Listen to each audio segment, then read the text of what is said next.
Hey, hey, good morning, my brothers and sisters. Yes, yes, yes, yes. Um, come to y'all this morning to talk about a couple of little things, man, that I just thought about. A lot of people don't know the history of my city and where I come from and what I've been through, and what I have experienced, as far as like with a racial profile and a lot of things that has got taken away from us in our community that we used to have. We had a street on in Toledo. It's called Dora Street. The street still exists, but back in the day, it was filled with nothing but black-owned businesses. We had everything set up for us in that neighborhood. We had anything we needed. We didn't have to go out of that neighborhood.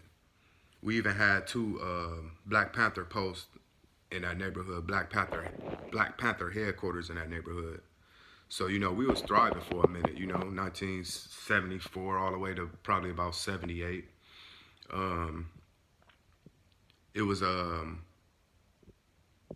riot that happened, actually, but this is before the riot. Some I think the story was matter of fact, it ain't no thinking. I know, it was a situation to where one of the a young brother got pulled over on a street that we operated as a community, and police brutality took hold. The Black Panther stepped in. To make a long story short, it was a shootout. One of the cops got killed. After that, they came through. They burned down the neighborhood. They tore down all the businesses, ramshacked all the businesses. Um, they put their foot down. They jumped back into the slave mentality, and they took everything away from us on Dora Street. Um, and once they did that, they put up projects after that, and that was their way of teaching us a lesson. One thing you guys don't know that the Ku Klux Klan and the Aryan Nation, Brotherhood, whatever them ants are called, they are allowed to come to my city and march through neighborhoods that I grew up in. Um, the last time, the last time it happened, it was a big riot. It was like in '98. You can Google it. We tore half of the city up. And the crazy thing about it is, I got some brothers and sisters that's still locked up from this because of them allowing the Ku Klux Klan and the Aryan Nation to come to our neighborhoods and march through our neighborhoods. It was like a smack in the face.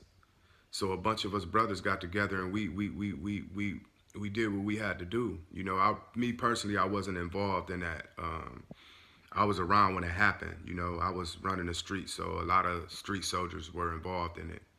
And like I said, I got some brothers that's locked up to this day because all they were doing was protecting their neighborhood. But none of the Aryan Nation brothers, they not my brothers. None of them ants were locked up. None of them got charged with anything. They got protected by our police. So that's just to let you know what type of city I stay in. But guess what? Brothers like me don't have those problems. When they see me, they address me as a king. They know when they see authority, they know who I am.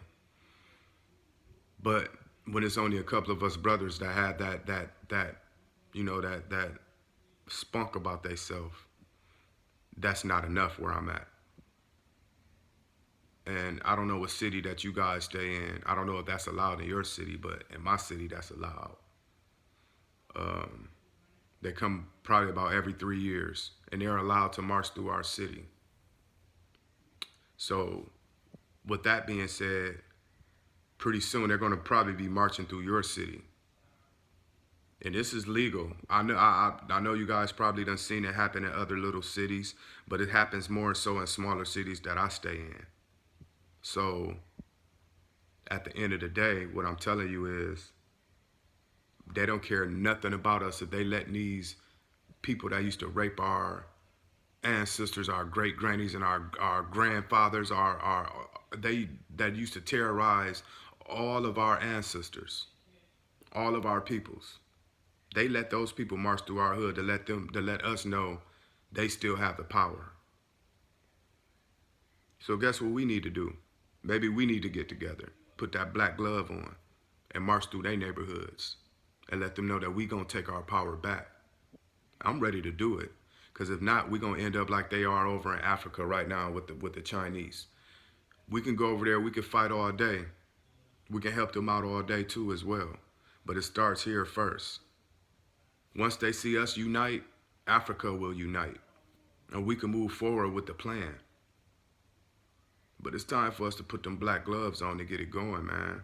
It's time for us to march through these neighborhoods like they march through our neighborhoods. Why not? They can do it.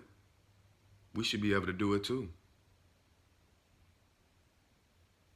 It's time for us to run up on these churches and let them know, like, nah, listen, we ain't about to keep going for this. You can keep your commodities, you can keep your food drives, or your clothing drives, all of that. We could do that ourselves.